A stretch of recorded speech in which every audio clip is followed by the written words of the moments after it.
তেজগাঁ থেকে সংবাদ সন্ধ্যা নিয়ে আপনাদের সামনে আছি আমি সুমন হোসেন। বার্তা কক্ষের সর্বশেষ জানাবো জাহিদ হোসেন। বঙ্গবন্ধুর অসম্মান মেনে নেওয়া হবে না, হুঁশিয়ারি সরকারি কর্মকর্তাদের। চট্টগ্রামে মানববন্ধনের শতাধিক বিচারক।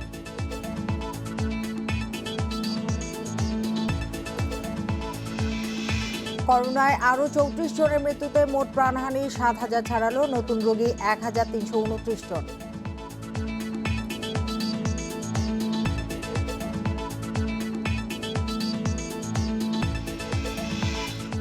তীব্র শীত ও কুয়াশা থাকতে পারে আরও 2-3 দিন। বিপর্যস্ত যোগাযোগ, মহাসড়কে যানবাহনের ধীরগতি।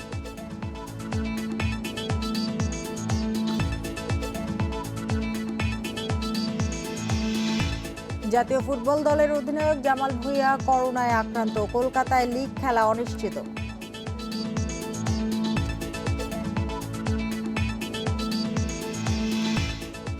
এতক্ষণ শিরোনামগুলো জানাচ্ছিলাম, এবার জানাবো পুরো খবর। বঙ্গবন্ধু শেখ মুজিবুর রহমানকে ধর্মের মুখোমুখি দাঁড় করানোর চেষ্টা চলছে বলে অভিযোগ করে তা প্রতিহত করার ঘোষণা দিয়েছেন প্রধানমন্ত্রীর মুখ্য সচিব আহমেদ কায়কাউস। রাজধানীতে বঙ্গবন্ধু আন্তর্জাতিক সম্মেলন কেন্দ্রে বিসিএস এর সব ক্যাডারে সরকারি কর্মকর্তা ফোরাম সমাবেশে তিনি কথা বলেন। তিনি বলেন, জাতির পিতার অসম্মান হতে দেয়া হবে না। কুষ্টিয়ায় জাতির পিতা বঙ্গবন্ধু শেখ মুজিবুর রহমানের ভাস্কর্য ভাঙার প্রতিবাদে বঙ্গবন্ধু আন্তর্জাতিক সম্মেলন কেন্দ্রে বিসিএস এর সব ক্যাডারের এই সমাবেশ। সরকারি কর্মকর্তা ফোরাম আয়োজিত সমাবেশে যোগ দেন বিসিএস এর 29টি ক্যাডারের সব কর্মকর্তারা।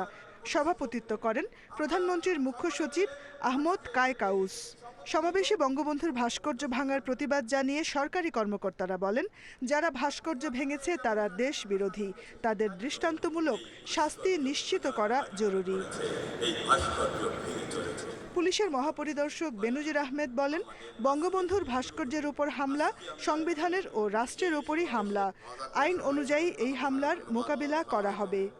বঙ্গবন্ধু শেখ মুজিবুর রহমান, তার উপরে হামলা, সংবিধানের উপরে হামলা, রাষ্ট্রের উপরে হামলা, এদেশের জনগণের উপরে হামলা, এবং রাষ্ট্র অবশ্যই তার যে বিধিবিধান আছে, প্রচলিত আইন আছে, তার মাধ্যমে সেগুলোকে কঠোর হস্তে মোকাবেলা করবে। প্রধানমন্ত্রীর মুখ্য সচিব বলেন, বাংলাদেশে জাতির পিতার অসম্মান হতে দেয়া হবে না। জাতির পিতা বঙ্গবন্ধু শেখ মুজিবুর রহমান এরকম একটি শক্তি, তাকে ধর্মের সাথে মিলিয়ে ফেলা, আর কোথাও না পেরে এই জায়গায় ঢোকানোর চেষ্টা করে, সেখান থেকে প্রতিহত করা আমার দায়িত্ব। 29টি ক্যাডারের সকল কর্মকর্তা এখানে উপস্থিত হয়ে জাতির কাছে প্রতিজ্ঞা করছি যে আমরা আমাদের জীবদ্দশায় কোনো রকমের অন্যায়, জাতির পিতার অসম্মান হবে, সেটা আমরা হতে দেব না। জয় বাংলা মুক্তিযুদ্ধের স্লোগান বলে এখন থেকে বক্তৃতার শেষে জয় বাংলা বলার রীতি চালু করার প্রস্তাবও দেন প্রধানমন্ত্রীর মুখ্য সচিব। আসুন আমরা বলি জয় বাংলা। Jahanara Parvin, independent news, Dhaka. কুষ্টিয়ায় বঙ্গবন্ধুর ভাস্কর্য ভাঙার প্রতিবাদে সারা দেশে মানববন্ধন ও বিক্ষোভ সমাবেশ করেছে বিভিন্ন পেশাজীবী সরকারি কর্মকর্তা কর্মচারীরা। বিসিএস অল ক্যাডার ফোরামের আয়োজনে দেশব্যাপী এই কর্মসূচি আয়োজন করে তারা। সকালে চট্টগ্রাম শিল্পকলা একাডেমিতে আয়োজিত প্রতিবাদ সমাবেশে অংশ নেন বিভিন্ন সরকারি দপ্তরের কর্মকর্তা ও কর্মচারীরা। এ সময় যেসব ধর্মান্ধ গোষ্ঠী জাতির পিতার প্রশ্নে এমন সাহস দেখায়, তাদের প্রতিরোধের আহ্বান জানান তারা। একই দাবিতে নগরীর দামপাড়া মোড়ে মানববন্ধন ও বিক্ষোভ মিছিল করেছেন বিচারকরা। এতে মহানগর ও জেলার শতাধিক বিচারক অংশ নেন। জাতির পিতার সম্মান রক্ষায় সবাইকে একসাথে কাজ করার আহ্বান জানান তারা। বরিশাল সার্কিট হাউসের সামনে থেকে মিছিল বের করা হয়। এতে সরকারি সকল দপ্তরের কর্মকর্তা ও কর্মচারী অংশ নেন। মিছিলটি সদর রোড ঘুরে অশ্বিনী কুমার হল চত্বরে শেষ হয়। জাতির পিতার সম্মান রাখবো মোরা অম্লান এই স্লোগানে রাজশাহী শিল্পকলা একাডেমি মিলনায়তনে প্রতিবাদ সমাবেশ করেন বিভাগীয় জেলা কর্মকর্তা কর্মচারীরা। বগুড়ায় সব পর্যায়ের কর্মকর্তা ও কর্মচারীদের অংশগ্রহণে বিক্ষোভ কর্মসূচি অনুষ্ঠিত হয়। একই দাবিতে মানববন্ধন ও বিক্ষোভ হয়েছে গোপালগঞ্জের মুকসুদপুর উপজেলায়। এছাড়া রংপুর, কিশোরগঞ্জ, মানিকগঞ্জ, লক্ষ্মীপুর, নড়াইল, কুমিল্লা, নওগাঁ, পাবনা, নেত্রকোনা, পিরোজপুর সহ বিভিন্ন জেলায় বিক্ষোভ কর্মসূচি থেকে বঙ্গবন্ধুর অবমাননাকারীদের দৃষ্টান্তমূলক শাস্তির দাবি জানানো হয়। যথারীতি যেমন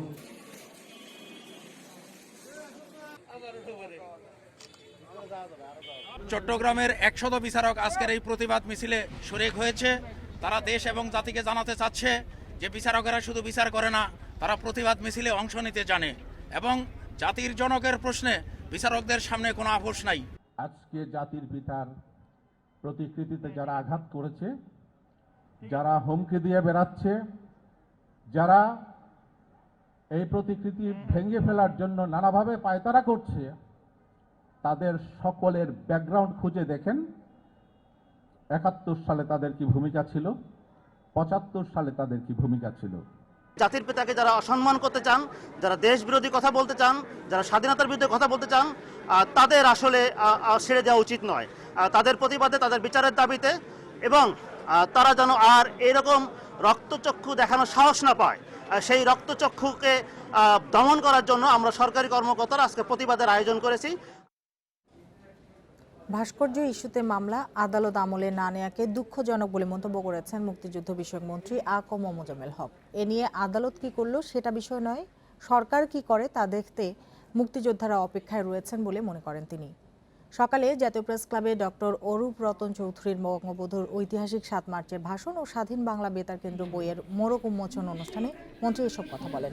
তিনি আরও বলেন, প্রধানমন্ত্রী শেখ হাসিনা যখন সফলভাবে রাষ্ট্র পরিচালনা করছেন, তখন একটি মহল বঙ্গবন্ধুর ভাস্কর্য ইস্যুতে পরিস্থিতি ঘোলাটে করার চেষ্টা করছে। তাদেরকে কঠোরভাবে প্রতিহতের আহ্বান জানান মুক্তিযুদ্ধ মন্ত্রী।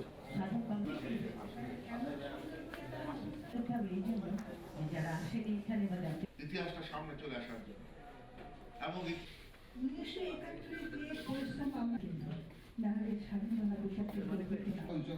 নামটা প্রথমে হলো অরূপ, কিন্তু অরূপের সেনা পাকিস্তানি সেনা নিহত হয়েছে, কিন্তু আমাদের মুক্তি কমান্ডার যারা জেলার মধ্যে তাদের একটা সভা তিনি যে যে নির্দেশনা দিয়েছেন ভাস্কর্যের বিরুদ্ধে যারা এই আস্ফালন করেছে, রাষ্ট্রযন্ত্র যে নিষ্ক্রিয় না থাকে তার বিরুদ্ধে প্রয়োজনীয় ব্যবস্থা করবে। আদালত কি করলো সেটা আমার দেখার ব্যাপার নয়, সরকার কি করলো সেটা আমাদের আগে দেখার ব্যাপার। ভাস্কর্য বিষয়ে শান্তিপূর্ণ সমাধান চান বাংলাদেশ ইউনাইটেড ইসলামিক পার্টি। সকালে জাতীয় প্রেস ক্লাবের সামনে এক মানববন্ধনে এই দাবি জানান তারা। এ সময় ইউনাইটেড ইসলামিক পার্টির নেতাকর্মীরা বলেন, ভাস্কর্য নিয়ে একটি মহল অপব্যাখ্যা দিয়ে দেশকে অস্থির করে তুলছে। দেশে নানা ধরনের ভাস্কর্য থাকার পরও বঙ্গবন্ধুর ভাস্কর্য নিয়ে চলছে নানা কাণ্ড, এমনকি বঙ্গবন্ধুর ভাস্কর্য ভাঙচুর ও নির্মাণেও বাধা দেওয়া হচ্ছে। এ থেকে বোঝা যায় কোনো রাজনৈতিক দলের ইন্ধনে এসব অপকর্ম হচ্ছে। এমনকি স্বাধীনতা বিরোধী আলেমরা অন্য আলেমদের উস্কানি দেওয়ার চেষ্টা করছেন বলেও মন্তব্য করেন ইউনাইটেড ইসলামিক পার্টির নেতাকর্মীরা। পরে ভাস্কর্য নিয়ে সমস্যা সমাধানে প্রধানমন্ত্রীকে আলেমদের সাথে বৈঠক করার অনুরোধ করেন তারা।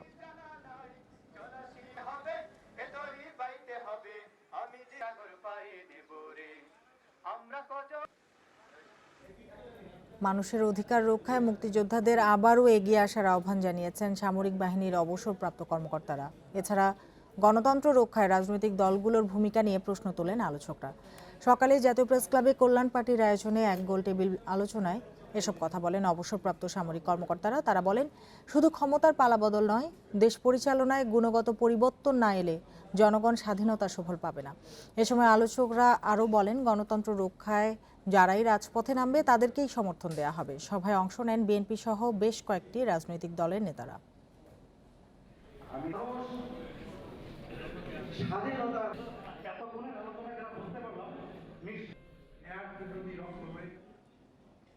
বিএনপি দেশের উন্নয়ন চায় না বলেই পদ্মা সেতুর 2 পাড় সংযুক্ত হওয়ার 3 দিন পরেও কোনো মন্তব্য করেনি। আর টিআইবি সহ যেসব সংস্থা এই সেতু হবে না বলেছিল, তাদের মুখ এখন বন্ধ হয়ে গেছে বলে জানিয়েছেন তথ্যমন্ত্রী ডক্টর হাসান মাহমুদ। সকালে রাজধানীতে সরকারি বাসভবনে এক সংবাদ সম্মেলনে এসব কথা বলেন তথ্যমন্ত্রী। এর আগে ডিজিটাল বাংলাদেশ দিবস উপলক্ষে চট্টগ্রামে আয়োজিত এক সেমিনারে ভার্চুয়ালি অংশ নিয়ে তিনি জানান, বর্তমানে দেশে 11 কোটি 10 লাখ মানুষ ইন্টারনেট এবং 4.5 কোটি মানুষ ফেসবুক ব্যবহার করছে। ডিজিটাল বাংলাদেশে এরই মধ্যে 10 লাখ মানুষের কর্মসংস্থান হয়েছে এবং আগামী কয়েক বছরে কাজ পাবেন আরও 10 লাখ মানুষ। করোনা পরিস্থিতির মধ্যেও বাংলাদেশ জিডিপি প্রবৃদ্ধিতে এগিয়ে আছে জানিয়ে তথ্যমন্ত্রী বলেন, সরকারের সফলতার কারণেই বাংলাদেশ চতুর্থ শিল্প বিপ্লবে যুক্ত হয়েছে।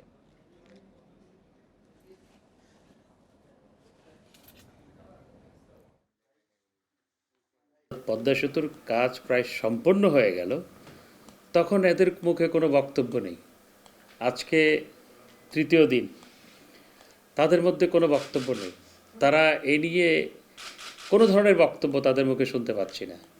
এতে মনে হচ্ছে পদ্মা সেতু হয়ে যাওয়াতে তারা লজ্জা পেয়েছেন, তারা খুব আশাহত হয়েছেন বলে অনেকেই ধারণা করছে। দেশে করোনায় প্রাণহানির সংখ্যা 7,000 ছাড়িয়েছে। একদিনে 34 জনের মৃত্যুতে মোট প্রাণহানি বেড়ে দাঁড়িয়েছে 7,020 জনে। নতুন রোগী শনাক্ত হয়েছে 1,329 জন। মাস দুয়েক করোনা সংক্রমণ নিম্নমুখী থাকার পর নভেম্বরের শুরুর দিক থেকে নতুন রোগী শনাক্তের হারে ঊর্ধ্বমুখী প্রবণতা শুরু হয়। নভেম্বরের মাঝামাঝি থেকে দৈনিক নতুন রোগী শনাক্তের গড় 2,000-এ ছড়ায়। শনিবার স্বাস্থ্য অধিদপ্তরের বিজ্ঞপ্তিতে জানানো হয়েছে, অ্যান্টিজেনের মাধ্যমে পরীক্ষাসহ 24 ঘণ্টায় দেশে 12,630 জনের নমুনা পরীক্ষায় করোনা রোগী শনাক্ত হয়েছে 1,329 জন এবং মারা গেছেন 34 জন, যা অন্যান্য দিনের তুলনায় কম। সংশ্লিষ্টরা বলছেন, শুক্রবার অনেক ল্যাব বন্ধ থাকায় পরীক্ষাও কম হয়। তবে শীত আসার সাথে সাথে নতুন রোগী বাড়ার পাশাপাশি করোনায় মৃত্যুও বাড়ছে আবার। প্রত্যেকটা জায়গায় সেন্ট্রাল অক্সিজেন লাইন এবং ইমার্জেন্সি কেয়ারের ব্যবস্থা রাখতে হবে। ইমার্জেন্সি কেয়ারের জন্যে একটা রিমোট এরিয়ার লোককে কেন ঢাকায় আসতে হবে?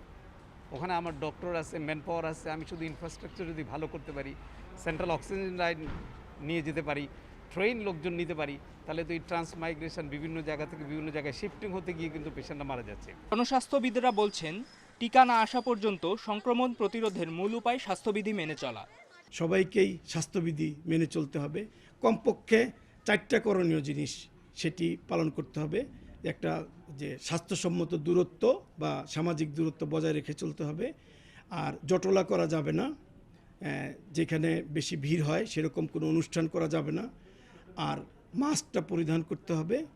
আর জীবাণুনাশক ব্যবহার করে পরিষ্কার পরিচ্ছন্নতাটা অবশ্যই সবাইকে মেনে চলতে হবে।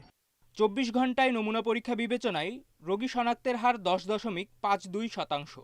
এখন পর্যন্ত সংক্রমণ বিবেচনায় মৃত্যুর হার 1.43%।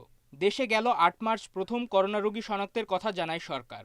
শুরুর দিকে রোগী কম দেখা গেলেও মে মাসের মাঝামাঝি থেকে তা বাড়তে শুরু করে। মাহমুদুন নবী, ইন্ডিপেন্ডেন্ট নিউজ।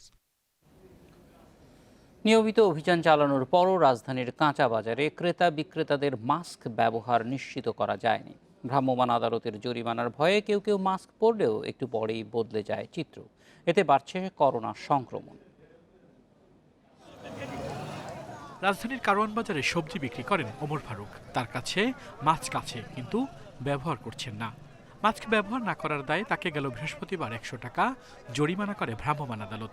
তারপরও বদলাননি তিনি। মাস্ক টুপির ভিতরে রাখছিলাম, 100 টাকা জরিমানা দিচ্ছি পরশুদিন। মুখে রেখে কথা বলতে সমস্যা। ওমর ফারুকের মতো বেশিরভাগ ক্রেতা বিক্রেতাই মাস্ক পরছেন না, এজন্য নানা অজুহাত তাদের। না, আমাদের অসুস্থ অভিনয় বাজান, আমরা পানির কাম করি না, পকেটে রাখুন, আমার শ্বাস আটকে যায়, এই জন্য মানে পকেটে রাখছি। মাস্ক আমি নিয়ে আসছি, এই যে মাস্ক আছে। মাস্ক পকেটে আপনার দৌড়ে এসেছি তো। শীত আসতে না আসতে আবারও বাড়ছে করোনা সংক্রমণ। তারপরও মাস্ক ব্যবহার ও স্বাস্থ্যবিধি মানতে দেখা যাচ্ছে না বেশিরভাগ মানুষকে। জনস্বাস্থ্য বিশেষজ্ঞরা বলছেন, এতে সংক্রমণের ঝুঁকি আরও বাড়ছে। মাস্ক পরলে সংক্রমণের হার একজন থেকে আরেকজনের এটা কমবে এবং নিজেকেও সুরক্ষিত রাখা যায়। আরেকজনের কারো থাকলে সেটা আপনার কাছে আসবে না।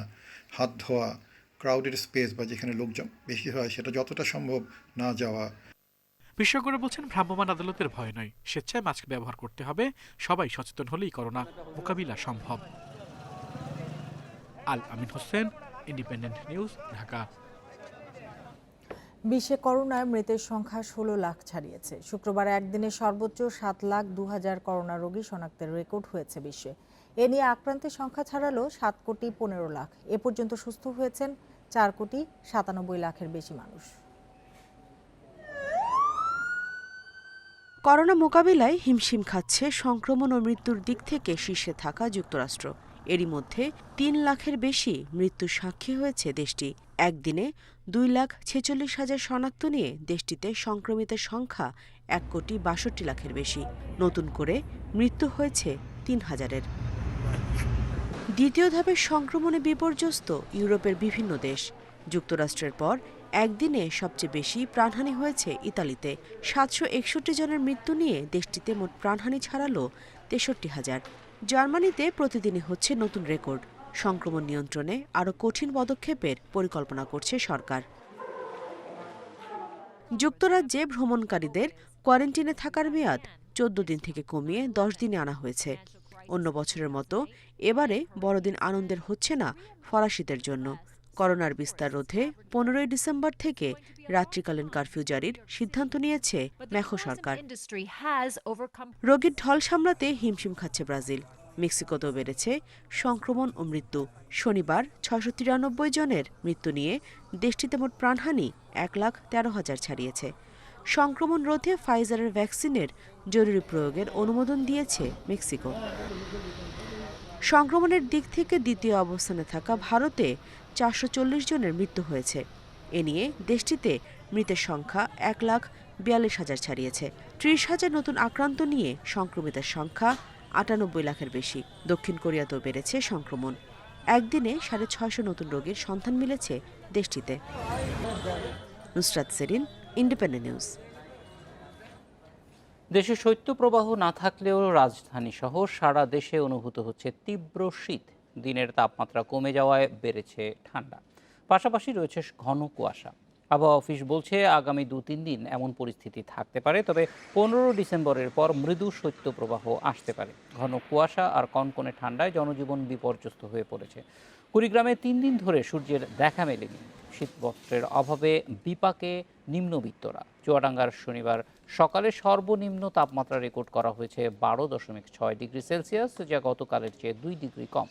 প্রচণ্ড ঠান্ডা ও ঘন কুয়াশার কাজে যেতে পারছে না শ্রমজীবী মানুষ। দুর্ভোগ পোহাতে হচ্ছে যশোরের বেনাপোলের কৃষক ও ছিন্নকুল মানুষদের। হাওর বেষ্টিত সুনামগঞ্জেও বেড়েছে শীতের দাপট। গরম কাপড়ের অভাবে অনেকে আগুন জ্বালিয়ে শীত থেকে বাঁচার চেষ্টা করছেন। শীতে কাবু হয়ে পড়েছে লক্ষ্মীপুর, মানিকগঞ্জ সহ বিভিন্ন জেলার ছিন্নমূল মানুষ।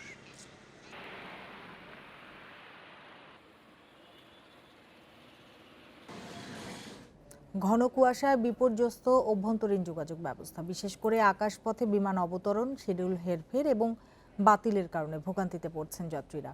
আজ সকালে ঢাকা থেকে চট্টগ্রামগামী 4টি ফ্লাইট কুয়াশার কারণে সিলেট বিমানবন্দরে অবতরণ করে। এছাড়া বৃষ্টিসীমা কমে আসায় মহাসড়কগুলোতে যানবাহন চলছে ধীর গতিতে। দুর্ঘটনা এড়াতে গতি কমিয়ে চলাচল করছে বাস ও ট্রেন, যে কারণে গন্তব্যে পৌঁছতে সময় লাগছে বেশি। কয়েকদিন ধরেই ঘন কুয়াশায় ঢাকা সারা দেশ। দিনের বেলাতেও সারাদিন সূর্যের দেখা পাওয়া যাচ্ছে না। এই অবস্থায় শনিবার ঢাকা থেকে চট্টগ্রাম যাবার পথে কয়েকটি ফ্লাইট কুয়াশার কারণে সিলেট বিমানবন্দরে অবতরণ করে। ঢাকা এবং চিটাগংয়ে কোনো কারণে কুয়াশা বেশি ছিল। আমাদের কুয়াশা অপেক্ষাকৃত কম থাকাতে আমাদের এখানে ল্যান্ডিং ফ্যাসিলিটি যেটা আছে তাতে 800 মিটার পর্যন্ত দেখা গেলে আমরা ল্যান্ডিং দিতে পারি। ঢাকা সৈয়দপুর রুটে শুক্রবারও ঘন কুয়াশার কারণে দিনের 5টি ফ্লাইট বাতিল হয়। শিডিউল হেরফের হওয়ার কারণে ঘন্টার পর ঘন্টা অপেক্ষা করেও অনেকেই পৌঁছাতে পারছেন না গন্তব্যে। যশোর বিমানবন্দর কর্তৃপক্ষ বলছে, ডিসেম্বর থেকে ফেব্রুয়ারি পর্যন্ত ঘন কুয়াশার কারণে শিডিউল বিপর্যয়ের ঘটনা সবচেয়ে বেশি। যাত্রী ভোগান্তির পাশাপাশি লোকসানে পড়ছে বিমান সংস্থাগুলো। ঢাকা এবং ঢাকার বাইরে যেসব লোকাল ডোমেস্টিক ডেস্টিনেশনগুলো আছে, প্রত্যেকটা ডেস্টিনেশনে আসলে কুয়াশার কারণে হয়তো রানওয়ে ক্লোজ হয়ে আছে। এয়ারপোর্ট অথরিটি যেটা টাওয়ার থেকে আমাদের আসলে ফ্লাইট পরিচালনা পারমিশন দিচ্ছে না, যেহেতু এটা ব্যাপার থেকে যাচ্ছে। এদিকে রংপুর থেকে পঞ্চগড় পর্যন্ত সড়ক ও রেল এই দুই পথেই কুয়াশার কারণে কম গতি নিয়ে চলছে যানবাহন। এতে রেল স্টেশন ও বাস স্টপে যাত্রীদের চাপ বাড়ছে। কম গতির কারণে সড়কেও যানজট লেগেই থাকছে। এক একটি গন্তব্যে 2 থেকে 3 ঘন্টা দেরিতে পৌঁছাচ্ছে বাস ও ট্রেন। আমাদের সাধারণত সময় লাগে 7 ঘন্টা থেকে 8 ঘন্টা, সেখানে 10 ঘন্টা 12 ঘন্টা লেগে যায়। ঢাকা থেকে রংপুর এই গাড়িগুলো আমরা হাতে পাইতে মনে করেন যে 3 ঘন্টা 4 ঘন্টা সময় বেশি নিয়ে পাচ্ছি। দক্ষিণ পশ্চিম ও মধ্যাঞ্চলে বিভিন্ন গন্তব্যে সময় মতো পৌঁছাতে পারছে না ট্রেন। ঘন কুয়াশায় মহাসড়কেও বিপাকে মোটরযানের চালকরা। খাদিজাতুল কোবরা, ইন্ডিপেন্ডেন্ট নিউজ ডেস্ক। পোশাক খাতের জন্য দ্বিতীয় দফা প্রণোদনা চেয়ে বিজিএমইএ এর চিঠি অর্থ মন্ত্রণালয়ে পাঠিয়েছে বাণিজ্য মন্ত্রণালয়। বাণিজ্যমন্ত্রী টিপু মুন্সি জানিয়েছেন, করোনার দ্বিতীয় সংক্রমণের কারণে পরিস্থিতি খারাপ হলে নতুন প্রণোদনার ব্যাপারে বিবেচনা করা যেতে পারে। একই সাথে ঋণের টাকা ফেরত দেওয়ার কথা স্মরণ করিয়ে দেন তিনি। শনিবার বিজিএমইএ এর এক অনলাইন আলোচনায় এসব কথা বলেন মন্ত্রী। করোনার প্রথম ঢেউ সামাল দিয়ে যখন ঘুরে দাঁড়ানোর চেষ্টায় দেশের তৈরি পোশাক খাত, তখনই দ্বিতীয় ঢেউয়ের প্রভাবে বাজার সংকুচিত হওয়ার শঙ্কা দেখা দিয়েছে। করোনার দ্বিতীয় ধাক্কা মোকাবিলা এবং তৈরি পোশাক খাতের সমস্যা সমাধানে প্রণোদনা প্যাকেজের মেয়াদ বাড়ানো সহ প্রয়োজনে আরও নতুন সহায়তা দেয়া হবে বলে জানিয়েছেন বাণিজ্যমন্ত্রী। শনিবার সকালে বিজিএমইএ আয়োজিত অনলাইন অনুষ্ঠানে এসব কথা জানান তিনি। যদি অবস্থাটা সত্যিকার অর্থেই আরো ডিটেরিওরেট করে তাহলে নিশ্চয়ই আবার করে চিন্তা করতে হবে। গভর্নমেন্ট তো ওপেন মাইন্ড নিয়েই বসে আছে, কারণ শুধুমাত্র একবার দিয়েই যে শেষ হয়ে যাবে বা দিতে হবে বা দিতে হবে না, সবকিছুই নির্ভর করছে সামনের দিনগুলো কেমন হয়। এছাড়া ওয়েবিনারে বিশেষ অতিথি হিসেবে যোগ দিয়ে মন্ত্রিপরিষদ সচিব খন্দকার আনোয়ারুল ইসলাম চতুর্থ শিল্প বিপ্লব মোকাবিলায় প্রস্তুত থাকার উপর জোর দেন। এমন চিন্তা ভাবনা, এমন ক্যাপাসিটি দিতে হবে যাতে তারা আপনার আইএসও স্ট্যান্ডার্ড বা ইউ স্ট্যান্ডার্ড বা আমেরিকান স্ট্যান্ডার্ড মেনটেন করে, আদারওয়াইজ কিন্তু খুব ডিফিকাল্ট হবে। তো সেজন্য এই রোবোটিক্স যে যারা আছে 53 লাখ যে লোক আপনার আউট মানে শিফটিং হতে হবে তাদের প্রেজেন্ট প্রফেশন থেকে, এটা আপনাদের মধ্যে একটা মেজর কোশ্চেন আসবে। এ সময় বিজিএমইএ এর সভাপতি রুবানা হক সংগঠনটির নতুন অভিযাত্রা গো হিউম্যান গো গ্রিনের 7টি অঙ্গীকার তুলে ধরেন। এর মধ্যে রয়েছে শ্রমিকদের স্বাস্থ্যগত সুরক্ষা নিশ্চিত, আন্তর্জাতিকভাবে নিজেদের সংস্কৃতি তুলে ধরা এবং দক্ষতা ও উদ্ভাবনী সক্ষমতা বাড়ানো। এজন্য বিজিএমইএ বিভিন্ন প্রকল্প হাতে নিয়েছে বলে জানান রুবানা হক।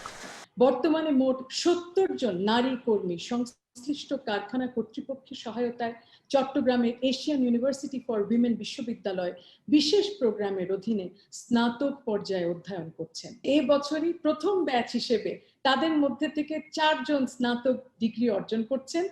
দেশের রপ্তানি আয়ের অন্যতম খাত পোশাক শিল্পকে গতিশীল এবং সচল রাখতে শুধু শ্রমিকদের মজুরি পরিশোধের জন্য 3 কিস্তিতে প্রণোদনা দেয়া হয় প্রায় 10,000 কোটি টাকা। Shamim Ahmed, independent news, Dhaka. জাতীয় ফুটবল দলের অধিনায়ক জামাল ভুঁইয়া করোনা পজিটিভ।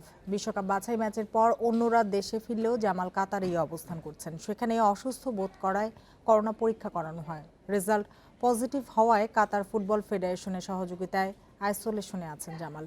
কলকাতা মোহামেডানের হয়ে আই লিগ খেলার আগে দেশে ফেরার কথা ছিল জামালের। 9 জানুয়ারি শুরু হবে আই লিগ। অনেক বছর পর বাংলাদেশের কোনো ফুটবলার ভারতের লিগে সুযোগ পাওয়ায় উচ্ছ্বসিত ছিল ফুটবল অঙ্গন। সে কারণে সাইফ স্পোর্টিং থেকে ছাড়পত্রও নিয়েছিলেন জামাল। কিন্তু করোনা আক্রান্ত হওয়ায় ভারতে খেলার সেই স্বপ্ন হোঁচট খেল। কলকাতা মোহামেডান জামালের রিপ্লেসমেন্ট হিসেবে এশিয়ার অন্য কোনো দেশের খেলোয়াড় খুঁজতে শুরু করেছে।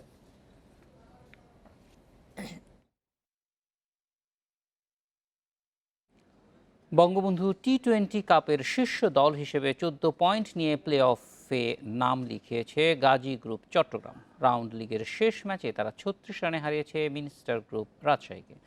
চট্টগ্রামের পাশাপাশি ঢাকা আর খুলনারও প্লে অফ নিশ্চিত। ঢাকার বিপক্ষে বরিশাল হারলে ভাগ্য খুলবে রাজশাহীর, আর বরিশাল জয় পেলে চতুর্থ দল হিসেবে প্লে অফে যাবে তারা।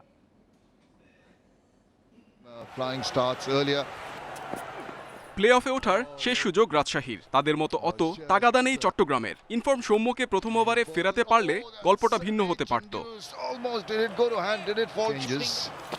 এরপর স্ট্রোকের বাহারি প্রদর্শনী শুরু সৌম্য লিটন জুটির। শুরুতেই কোণঠাসা রাজশাহী বোলাররা। প্রতিভার বিচারে দেশ সেরা ওপেনিং জুটির তকমা নাগালে আনলেন যেন লিটন সৌম্য।